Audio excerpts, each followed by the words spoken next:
All right, I hit the got it button.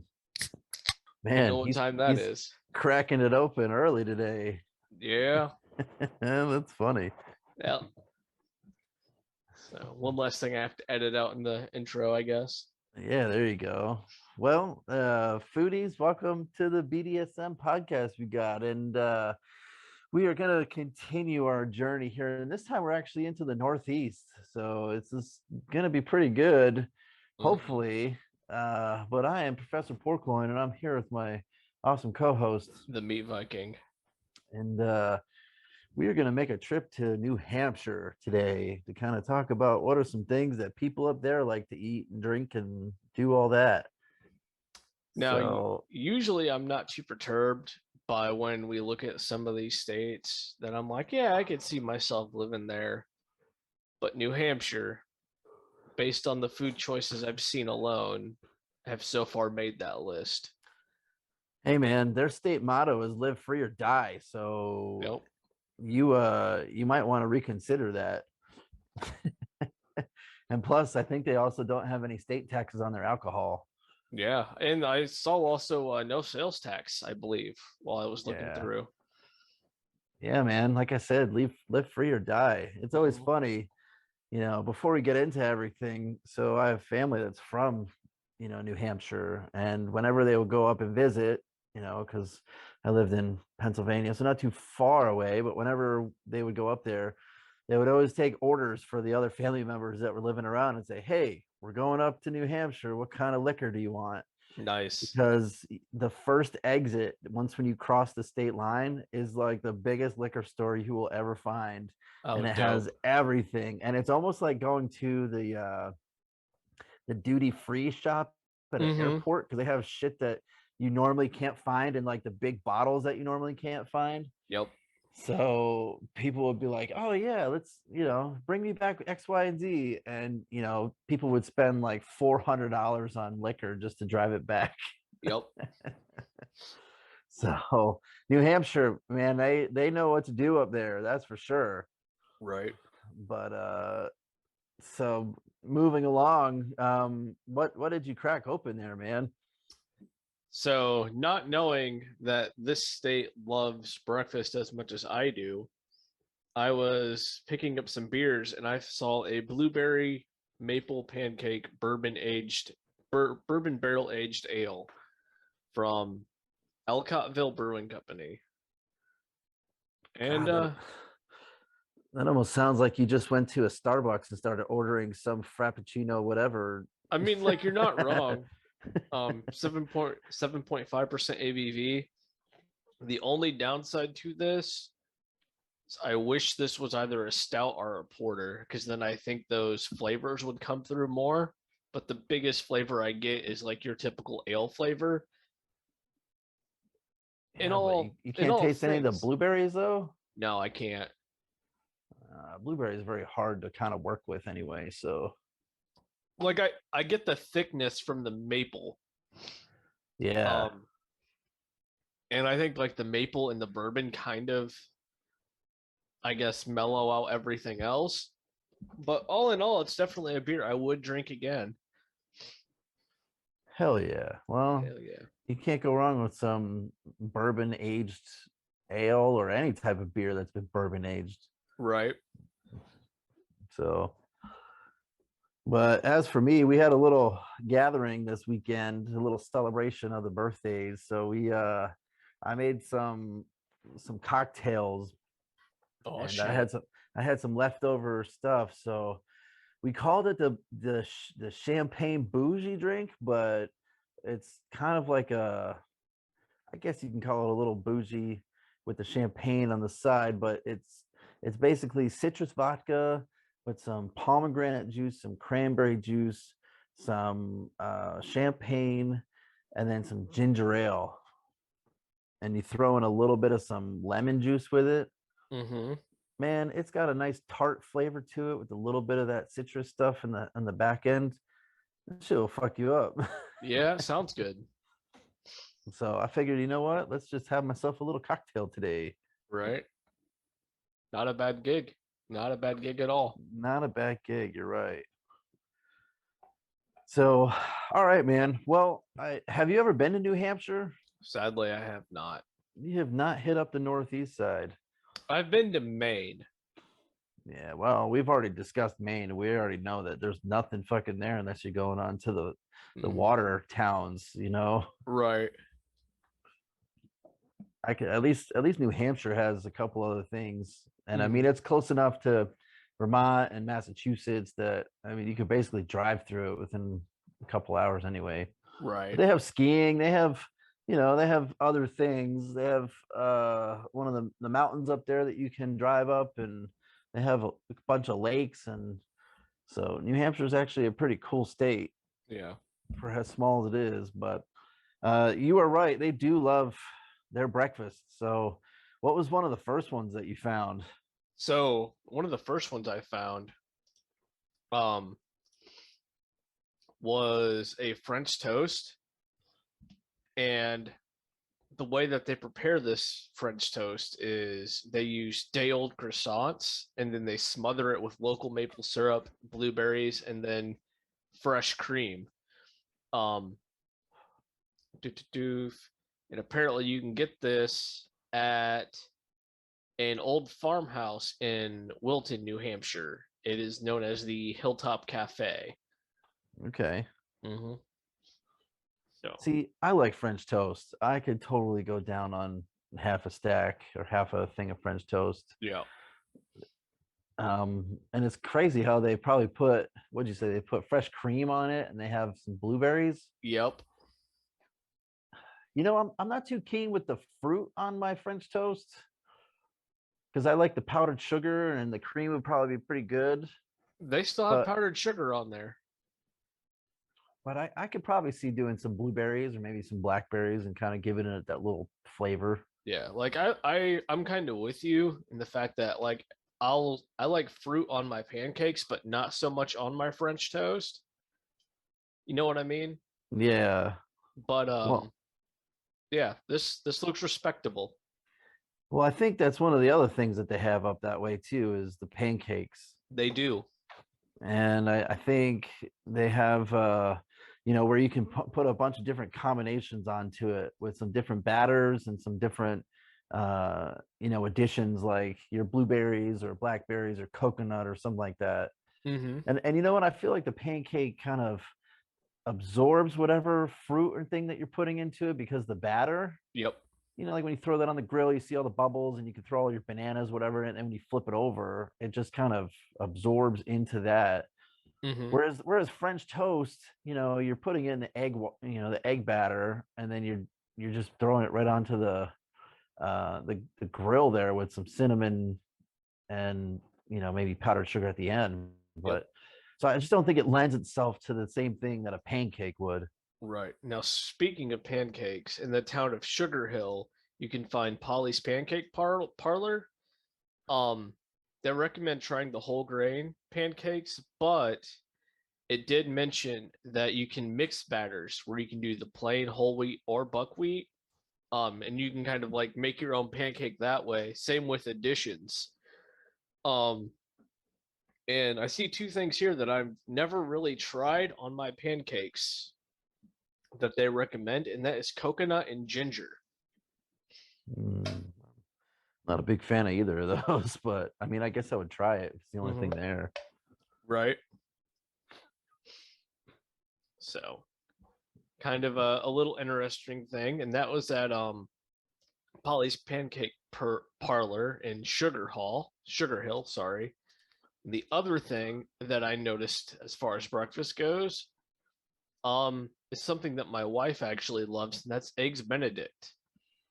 Um, they recommend going to Roots Cafe at Robbie's County store, and apparently, like this lady makes the perfect hollandaise sauce for her eggs Benedict, and it's actually been noted that politicians traveling through New Hampshire tend to stop here for their eggs Benedict. See, the poached egg is kind of interesting. Mm-hmm. Have you done a lot of poached eggs before because your Nah, wife dude. likes that, or do you just get it when you go out? Just get it when we go out. And even then, like most places don't even poach eggs. You know what I mean? They'll do like, oh my God, what's the word for it? Not like an over easy version, but more like an over medium. Because like when you Okay. poach an egg, you gotta like dip that in boiling hot water and then you pull it right out so it's still kind of runny. You don't use hot water. You use like your almost boiling water, and then you essentially. So the method that I was always taught is that you can put your egg in a spoon, like Mm-hmm. a big ladle, and then what happens is when it starts getting closer to the water, you start swirling the water around, and then you just let go, and then Mm-hmm. that will actually keep it from not hitting to the bottom or hitting the side, so you get that centrifugal force within the water. And then at that point, when it starts slowing down, it should be starting to cook enough that you could just wait just a little bit longer and then pull it out with that ladle again, and then you basically got yourself a good poached egg. That's too much science. Just crack that bitch open, throw it on a hot skillet, flip it once, and then call it a day. Just saying. Yeah, but you know what? You got to be fancy sometimes with that shit. Yeah, dude, but I also don't need to know like Newton's law of force equals mass and acceleration for how long I need to cook a damn egg for. Well, I think the hollandaise sauce is probably the harder of all of that, to be honest with you. Probably.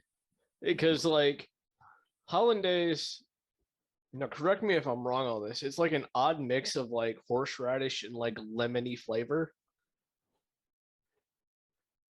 Uh, let's see. So usually the way that I make mine is you got to have a bunch of butter, egg yolks, and some lemon juice.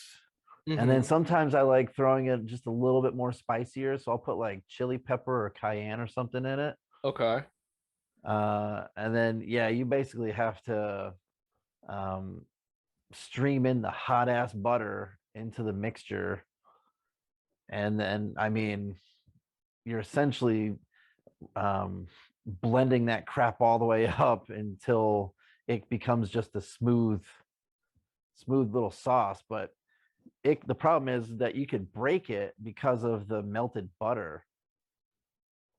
So if your sauce breaks, then it's not as consistent and smooth, Mm, and you either throw it away or you have to like add more egg yolks to it.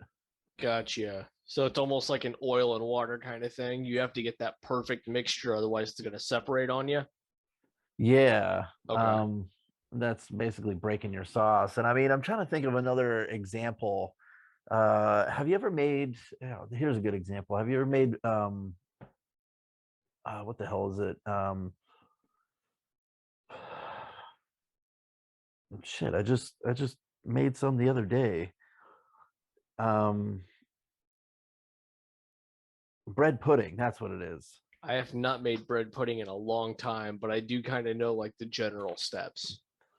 Yeah, man. So you have to have your milk and your butter, and you basically boil it, and Mm-hmm. then you turn that into your whisked eggs, and you Ooh, have to keep on stirring the shit out of it, because if not, then you wind up cooking your eggs, gotcha. and you don't want to have cooked eggs with that crap, because then now you just ruined it. Yeah, So it's very similar to that. Whereas if those egg yolks aren't blended up and whatnot, and with the hot water and the butter, then dude, it starts cooking those things up, and that's not a good tasty hollandaise sauce. understandable. Maybe that's why I don't prefer eggs Benedict, is because there's a lot of people that don't know how to make it right. Yeah, that's probably true. So, I mean, like, I'll screen share here and do do do. Like this shit just looks good. They even threw a little hibiscus flower on that. Like, All right, getting fancy. yeah, you got some potatoes, you got some eggs. Like that hollandaise sauce almost looks like a like a chicken or Dijon. a turkey gravy. Yeah. It's like got that good thickness, that good. You know what I'm saying? Yeah. I would eat the shit out of that. Just go face first right into it. Yeah. Nom nom nom nom Face nom. first right into some good old hollandaise sauce. So, Well, I mean, the next time you try doing it, man, you'll probably make your wife happy, but you'll probably be like, you know what? I ain't freaking boiling this shit. I'm just gonna throw it on the skillet and flip it over once, and then give you the sauce. yep, dude, that's exactly how it is. And then there's one last thing I want to shout out here for um New Hampshire, and it is something that as a husky bearded man I appreciate. Apparently, they're also known for their family style breakfast. Now, I'm going to be real with you. This looks like it would feed me and maybe just me. You fat fuck. I'm not fat, I'm husky. All right. Like, dude, I got powerlifting to do, okay? Like, I need this. So I'm going to share this. It's just like if you were to go to, we'll say Bob Evans and like order their menu, like you get like your 10 pancakes, your bacon, probably some scrambled eggs right here and some potatoes. Like, if your state is known for its family style breakfast, all right, like that's a little passport stamp in my invisible passport that I have of me wanting to go there. I would, man, depending on how hungry I would be, I feel like that would probably be difficult towards the end. Oh yeah, Only because I would totally eat the eggs, the bacon, the potatoes, and I'd start working on those pancakes, but that stuff sits in your stomach once we start eating those pancakes. you're And not it, wrong. and it just Okay. gets like heavy, man. That gluten, the wheat, whatever the hell it is, just starts expanding. You're like, I can't eat anymore. Right. So I'm gonna pitch you an idea here, right? Okay. You and I, for whatever reason, in New Hampshire together, same time, right? And Okay. and we went through fucking Pepe's gym of powerlifting and powerfulness, right? At Okay. like 4:30 in the morning, and we're hungry. And you're gonna tell me we can't pop that? Oh man, I'm not saying that we can't do it. I'm just saying that towards the end it might be a Uh, little difficult. I might have to take a little bit of a break. yeah. The waitress might have to come over and be like, "Oh, are you done?" I'm gonna be like, "Nah, just give me a little bit more chocolate milk, and then let's fucking do this." Right. No, dude, just be like, you know what? Just pour the coffee directly into my eyeball, and then we've got this, okay? Ooh, But yeah, that would be some fun family style breakfast though, to at least polish that down. I wonder if they have any like food records, man versus food style, where they just give you a big ass plate of pancakes and just a little, here's all your shit that you have to eat within 30 minutes and you can get your name up on the wall. let's see. You know what? Segue into the next topic while I look up if they have a man versus food. All right. Well, this one kind of goes pretty similar to some breakfast, but it also goes for dessert too. And man, New Hampshire, those dudes love having apple donuts and apple pies. Apparently, they're like known for their apple stuff, and I could totally go for like an apple cinnamon donut. House that bad boy down, Yeah. and uh, man, that would just be freaking delicious. But the apple pie, though, I for some odd reason I've never really said, hey, apple pie is my go-to thing to eat. I always like pumpkin pie, and I'll go with like other things like a chocolate pie or something along those lines, or like banana cream or something like that. But apple, there's a lot of people that are out there going, oh yeah, throw a slice of apple pie with some vanilla ice cream on that bad boy, and I'm all golden. It's just that's not my number one dessert if I really wanted to. I mean, that sounds a lot like communist to me, but you're entitled to your own opinion. What are you talking about, comrade? However, um, I do agree with you. Sometimes the apple cider donut it's very good. Oh, 100%. Just not all the time. And like you've worked in restaurants before, and as have I. Did you ever have the people who would order American cheese on top of their apple pie? No, that's kind of fucked up, man. Why Dude, would you I, want I to do that? I don't know what it was, but it was like anybody 75 years and older, whenever they ordered apple pie, they would always ask to get like cheese melted on top of it, and American cheese specifically. So there must have been something between like the generations between us that just was not passed down. And I don't understand it, but I didn't know with you being a little bit older than I am if that was something that you maybe grew up with or experienced more. But I mean, like, I would probably No. sell 2 to 3 apple pies, like slices with American cheese melted on top at night when I worked. All right, so American cheese just sounds gross on that one, but I could totally see like a cheddar because if you have like a charcuterie board and shit like that, you can have apples with cheese and stuff. And you know what? I just looked it up because I wanted to know why cheese is served, and especially American. But I guess sharp cheddar has been served with apple pie in the US as early as the 1800s, but this came from England in the 17th century because it's used dairy-based sauces and pies and how it evolved into having toppings with cheese instead. So I guess there was a big thing of, dairy farms in New England, and sometimes in the Midwest, they just happen to have cheesy apple pie. And it seems like the New England region is still holding pretty strong, even though the Midwest has parts of that too. Look, okay, the Midwest has moved on to greener pastures. As somebody from the Midwest, I can confirm we either do double Dutch apple pie or we do apple pie with vanilla ice cream on top. Okay, this is my generation going forward. So Yeah, so I think it can make sense, but I mean, I wouldn't put American on that. That would just sound gross. I don't know. Like again, I could see a cheddar or something that would be like a sharp cheese of that nature, but so what they do? Do they tell you to just be like, hey, just take like a couple slices of deli cheese and throw it on there? Dude, it was straight like American cheese is what they would want all the time.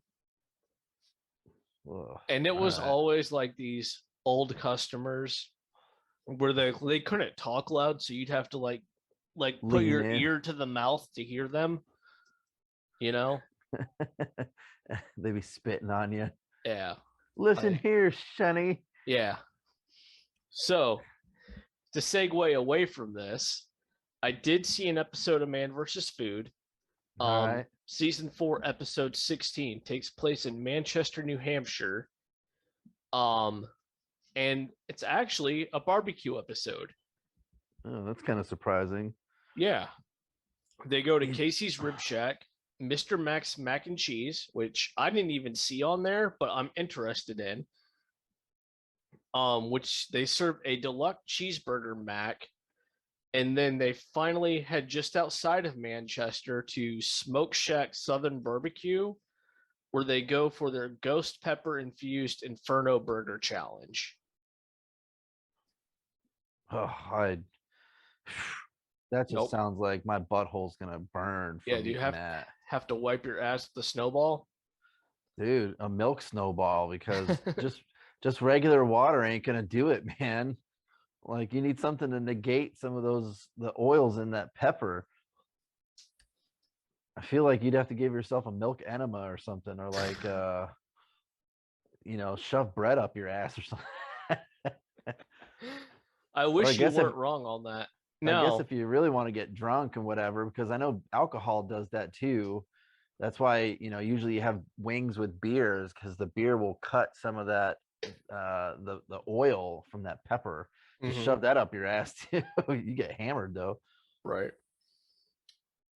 So I found something because I was Googling the double cheeseburger mac to see if it had like macaroni and cheese on top of the burger. However, I came up with something else instead, Okay. and it's known as the cheese stuffed burgers for two. Now, remember when we talked about steak burgers and pizza burgers a long time ago? Yeah. This is a burger, but they put like the American melted cheese inside of the burger, and it looks absolutely delicious. Okay. That sounds pretty good. Yeah, I'm actually going to screen share right here. The clip I have is not the greatest, but if you take a look at this right here, Oh yeah, look at that. yeah, like I wish steak burgers were this cheesy when you bit into them. Sadly, they're not, but that right there looks like perfection. Yeah, you don't even need anything on top of that. See, Yeah, here they, I think they we actually the burger itself is so good. They put the toppings underneath the burger because everything else is below them now. so here's an interesting debate, and I don't know if we had this in previous episodes when we were talking about hamburgers and meat and whatnot. So, do you think a burger should be big enough that it should just be fitting into your mouth, or do you think that you should stack everything on there to where you kind of have to unhinge your jaw in order to eat it? Bro, I am like 31 now. It's like shit breaks for no reason on me anymore, right? If I have to unhinge my jaw, I'm gonna have to go to a dentist and a chiropractor to put that shit back in place. Give me sliders all day long. Now, back in Okay. the day, I would have been like, dude, if I have to eat this burger with a knife and a fork, I'm all for it. But anymore, I'm like, no, dude. Like, I'll take 3 bite-sized burgers over a 1 pound monstrosity. Fair enough. I think I kind of agree with you on that one. I don't want my burger to look like it's a mile high tower. Right. Now, that being said, though, there are certain burgers I will make this exception for. And those are like pulled pork burgers that you put coleslaw on top of. Okay. Or like you do a burger and then you throw some chili on top of that with some melted cheese. Okay, then my argument's a little invalid. But for like my day-to-day burger, I'll take a slider any day.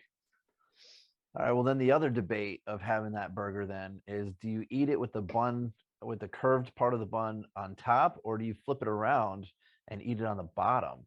With this burger in particular, the one that we were just looking at. Yeah, we'll look at that one. We'll use that as an example. All right, so let me pop open the screen share again. Because this is the exact opposite of how like 90% of burgers are made. True. This burger, I would say I would eat from top down. So the curved part of the bun, you Yep. would have that on the top. Yep. See, I don't know, man. Your top of your mouth doesn't open up. It's the bottom part of the jaw that opens up. So I would flip it over so Right. that curved part hits, opens it up and gives you more room to shove that in your mouth. Counter argument. You don't have the beard that I do. Yeah, true, but So like if that I shouldn't go have anything to do with it. You just got to move that mustache of yours. man, if I go bottom down, I'm getting thick bun to chin. Okay, there's no feeling there. Thick bun to chin. If I go top up, then I can like aim it just right to where like bottom bun is on bottom lip and then top bun is on top lip and then scrunch. They got all those shit on the bottom, man. Like That's all that stuff's fine. gonna drip all over your beard. That's fine. You know If you what's flip not it dripping over over, my beard? That tasty hamburger. yeah, but if you flip it over though, that big ass bun will be your buffer to where you're tasting your burger and those toppings as well. We'll have to do a taste test on this one, an in-person one. We'll take 2 different hamburgers and we'll blind taste test them. We'll have the wives hand it to us, and then it'll be like, this one is gonna go this way, and they'll have to like feed us the burgers so we don't get like the texture feel while we're blindfolded. And we'll see what was the best way to eat a cheeseburger here. Man, we'll have to record that then and post that up there and be like, this is how you do it. Right. Well, either way, that burger looks pretty dope. Dude, So, it does. um, moving along though. So New Hampshire, like I said, the whole entire live free or die mentality is pretty good. But and being in the Northeast where it's a lot of cold nights, um, their state dinner or their state food is actually a boiled dinner. That's it. It's a boiled dinner. Now that could be a lot of different things, right? Yeah, because when But you first told me about boiled dinner, I figured we're on the coast. Is this probably like crayfish, lobster, or whatnot? And turns out I was very wrong. oh yeah, those things are basically just meat and potatoes, man. Yep. So it can be found on a bunch of menus up that way. And you know what? It may not be super appetizing. And I think this is a lot of white people talking with their food there, but it's still one of the oldest dishes that's served, at least in New Hampshire.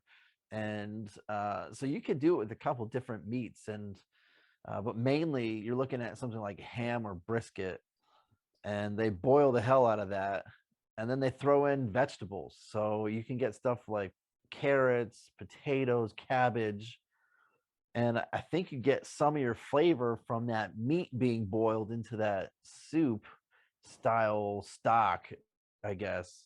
Mm-hmm. So, I mean, it sounds like something that would be good to have over those cold ass winter months, but I don't think I would want to have that in the summer. I Yeah. feel like I should have a burger or something a little bit different, Yeah. you I, know? well, and like you have to think too. As far as like summer goes, you're on the coast. Chances are you're not going to be doing the boiled dinner in the summertime. You're going to be doing your lobsters, your crayfishes, your stuff like that, your seafood, um, Yeah, there's a which you lot of can throw on the fish. grill. Well, one So of the other ones that's up that way too, if you're talking about your lobster and your crawfish and whatnot, which so I was reading up on this before. So the mentioning of the apple donuts, right? mm-hmm. Apparently, Vermont also says that they do a lot of that. So when we get to Vermont, I guess we can mention that briefly because that state also claims that they're the ones that do the best apple donuts. But we've already talked about Maine, where Maine, everybody knows about lobster and lobster rolls. Well, New Hampshire also claims that as one of their main foods too. So that's kind of interesting to think about. But they also do a lot of lake bass, where people will Mm. go out fishing and they'll, wound up getting some lake bass, and it's known as, the state is known for its lakes. So especially the people that fish in them, uh, and it makes a pretty good dinner. I've had it before, especially when you clean it right and you fry that bad boy up. So you got to think of, you know how Southern people, and not even Southern actually, but Ohio, whatnot, where you have catfish and people have fried catfish. Your lake bass is going to be very similar to that whole entire process of cutting that fillet out, battering it up with the beer batter and all that stuff, and then throwing it in that oil and let that cook up. And I know we talked about this in Maine, um, about the cod. Yep. And man, Maine has some of the best codfish sandwiches that I've ever had. I think New Hampshire is kind of the same way with the lake bass. Get yourself a nice sandwich. Um, it's both popular on the coast and inland because I mean, there's freshwater fish and saltwater fish too that make a menu in a bunch of different places. Exactly, because like where I'm from, you can get things like perch and walleye, which are both freshwater. Yeah. But like if you go saltwater, you're looking at like striped bass or red bass, which is super tasty, and you have a plethora of other things too that you can do more with, like sushi and whatnot. I've never seen a freshwater sushi. Have you? No. No. See, there's something to that. Okay. I mean, unless you include salmon, they usually do freshwater stuff on I that. forgot salmon is technically freshwater. Yeah, but I mean, you'd have to have the salmon anyway, but you don't have salmon that way. No, no, I do not. So, I guess one of the other things you kind of have to mention too, and I feel like we've already talked about this when we were talking about Maine and Massachusetts, is the clam chowder, and we even have a whole episode that was devoted to the different soups. So we've kind of mentioned about the New England clam chowder, and obviously New Hampshire falls within that New England realm. So I think they've added stuff like corn. I think that's where New Hampshire kind of differentiates their New England clam chowder, is by adding different vegetables to it. But you Hmm. still, at the end of the day, I mean, you're still going to have, your potatoes, your vegetables, and that creamy goodness of what is called New England clam chowder. Yes. Because we've also talked about the Manhattan clam chowder, and I think both of us agreed that the New England is way better. Agreed. Yeah, I think that's what we had when we were talking about that previously in an episode. So anybody listening now, if you want to go back to way earlier, I mean that's probably what, like episode like 10 or something. It might be a little bit of a shit show because I think we didn't know what the hell we were doing, but you can go back and look at that one and learn more about the chowders, or the chowdas if you're getting that New England accent. Exactly.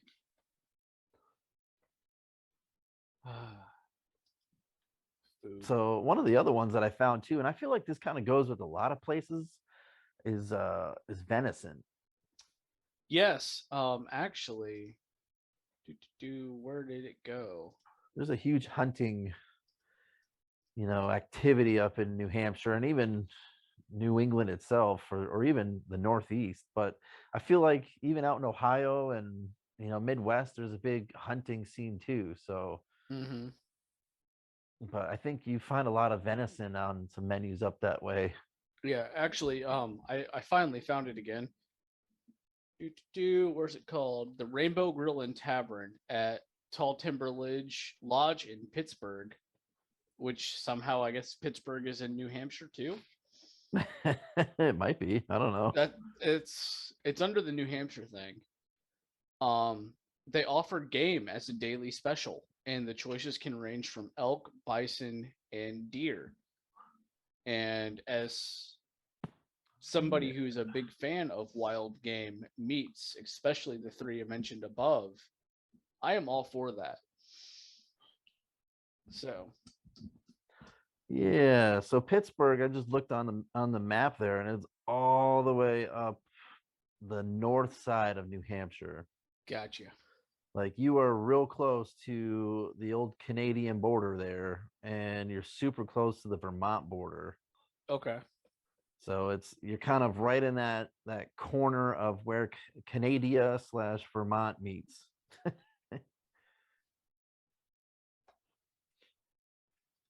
Yeah. Now, you're not much of a gamey guy, are you? Oh man, I used to eat venison all the time growing up. My dad would always go hunting. I never enjoyed it because it was always too early and too damn cold. And Well, I didn't want to sit out there freezing my nuts off while I was waiting for a deer that I'd hopefully see. right. Like fuck that. I'd rather go fishing, to be honest with you. At least I know I can catch fish, and shit, I could always drink beer if I wanted to and feel kind of warm. But I don't have any problem eating venison. I've done bear, I've done wild boar. I'm pretty good with the gamey stuff. Hmm. So yeah. What about you? You usually eat some venison, don't you? I do love venison. It's just very hard to come by, which sucks. Um, Really? You don't have any friends that go hunting up in the UP or something?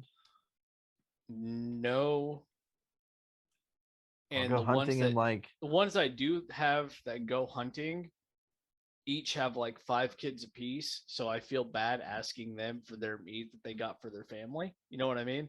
yeah, all right. So, but I can get bison here, which is super weird. I just can't get venison here. You can get bison there, but you Yeah. can't get venison. Yep. That's something weird. Yeah. Okay. So, Well, mhm. that's it. That's really interesting that you can get bison and not have any venison? Unless it's something that's supremely seasonal and they sell out almost instantly, Yeah. which I'm wondering if that might be the case. So, All right. because like the meat market that I go to all the time, I've seen signs out there where they stop accepting deer to be butchered. So I don't know if maybe they butcher it there and then they sell the whole profit back to the hunter who brought it in, or if it's Okay. just gone so fast that you can't really do anything about it. Interesting. All right. Well, I guess that something that they're trying to work with or trying to do. Mm-hmm. I don't know. One of the other things I want to mention too, and I feel like we'll get more to it when we get to Vermont, is maple syrup. Yes. I've been to Vermont a few times and I've been to New Hampshire more than a few times too. And I always remember the syrup coming from Vermont than coming from New Hampshire. So maybe it's also one of those deals where, one state claims it and the other one also claims it too. Mm-hmm. But I think when we get to Vermont, because I remember going to a couple of those cider farms or the syrup farms, that I think I'll have more to talk about with Vermont than adding it here to New Hampshire. Right. So I do have something else to talk about, and All that right. is the Tamworth Distilling in New Hampshire. Um, I don't have a whole lot of information on them, but when I kind of Googled the like best distilleries in New Hampshire, this one always kept coming up. Okay. And they have apparently in New Hampshire, whiskey is the drink of choice. Already a win in my book.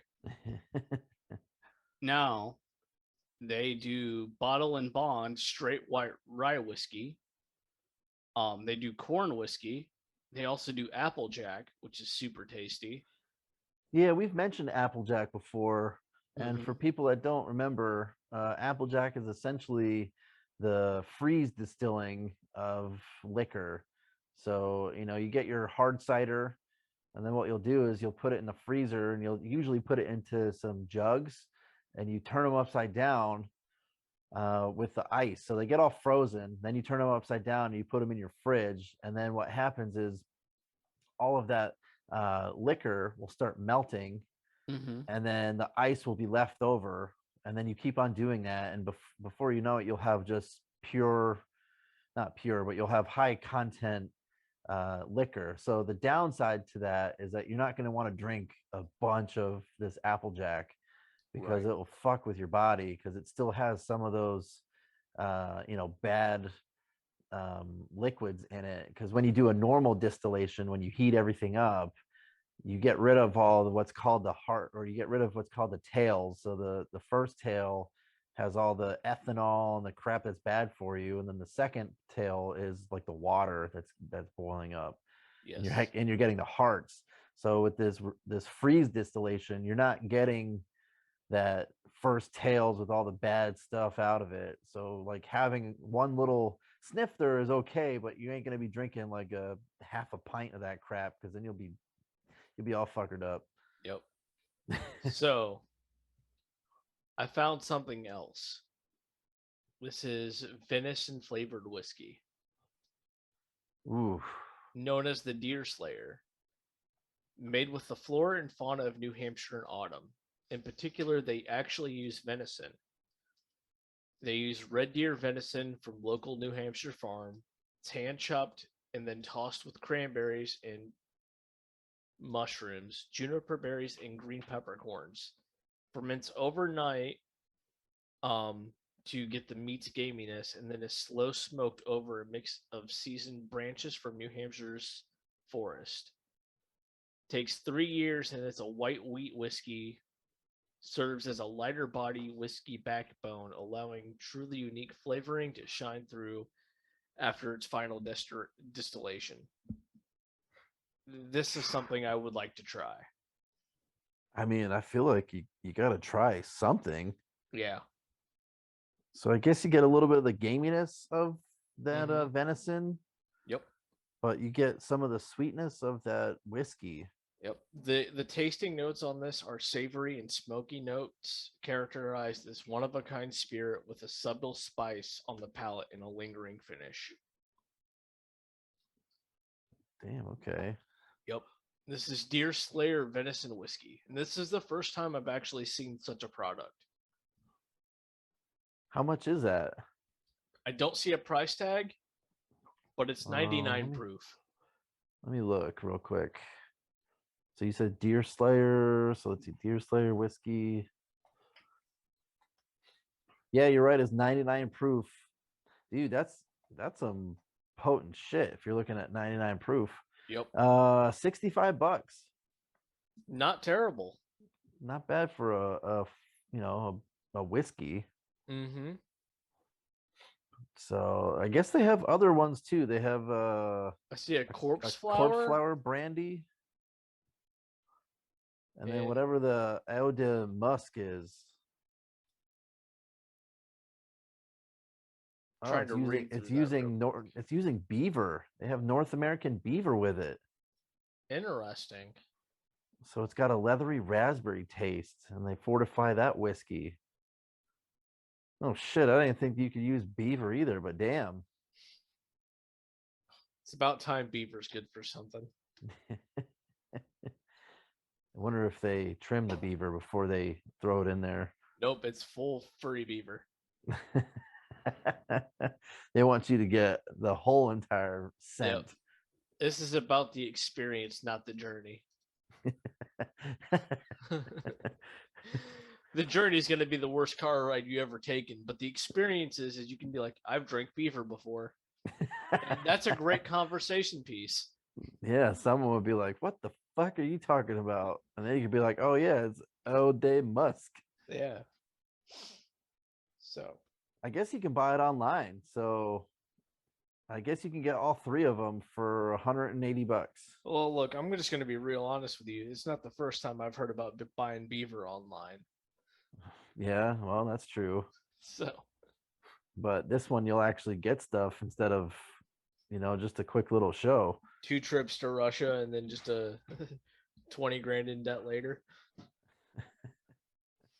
Man, if I ask you for your mailing address one of these days, just give it to me, and then you'll show up with freaking eau de musk and some deer venison. Dude, you're on my Amazon wish list. I'll just send you something. Or then this corpse flower brandy. Right. So shit, man, that's kind of crazy. Yeah. It's very crazy, actually. You know what? It's always nuts to see what people are going to come up with. Like, someone had to sit there and go, all right, man, we got to come up with some different whiskey that no one's ever done before. What can we do? Ideas, go. And they're going, shit, let's do deer. Right. Brilliant. Johnson, you're getting a promotion. Let's see how we can make fucking deer with the whiskey. Honestly, they had me at 99 proof. The taste of deer is just an added benefit at that point. Yeah, but can you imagine being in that board meeting and be like, all right, guys, we've been selling a shit ton of this deer slayer here. We need another thing. Ideas, go. And this person's like, Beaver? Let's keep it up with the gaminess, man. Let's do beaver. Johnson, Right. You're getting promoted again. Here's your bonus. Yeah. Let's figure out how to take this shit to the next level. Right. Oh, man. That's fucking hilarious. Mm-hmm. It is indeed. So, well, I think that's it for tonight's episode, though. Unless you got anything else. No, I think we did a pretty good idea of some of that. Now, I'm sure we kind of missed a bunch of other things.